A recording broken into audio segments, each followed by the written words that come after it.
Hello welcome to my channel. ఇవాల్టి ఎపిసోడ్లో మనము త్రేతాయుగంలో రామావతారంలో శబరి రాముల వారిని కలిసిన తీరు వైనం మనము తెలుసుకుందాం ఇవాల్టి ఎపిసోడ్లో.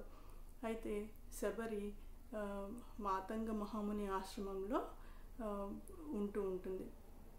శ్రీరాముల వారిని కొలుస్తూ ఆయనని ధ్యానిస్తూ ఆయన రాకకై ఎదురు చూస్తుంది. అయితే ఎన్ని సంవత్సరాలైనా కూడా రాముల వారి దర్శనం కాదు. అప్పుడు మాతంగ మహాముని ఆయన చాలించే టైం వచ్చేప్పటికీ చెప్తారన్నమాట, నువ్వు ఎదురు చూడాలి రాముల వారి కోసం. అంటే నిష్ఠగా తను రోజు రాముల వారికి పూజ చేస్తూ ఎదురు చూస్తుంది. అయితే ఎప్పుడైతే సీతాదేవిని వెతుక్కుంటూ రాముల వారు అలాగే లక్ష్మణుడు దండకారణ్యం వైపు వెళ్తూ ఉంటారో అప్పుడు మాతంగ మహాముని ఆశ్రమం కనిపించినప్పుడు వారికి శబరి ఎదురవుతుంది.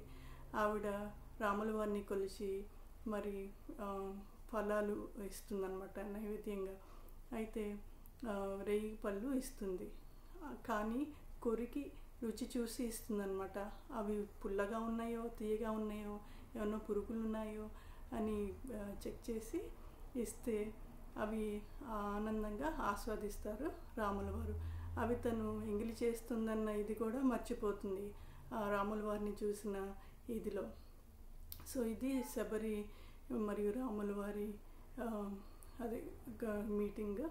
అయితే మరి ఈవిడెవరు శబరి అంటే ఒక కోయ జాతికి చెందిన మహిళ. కానీ కోయ వాళ్ళు చేసే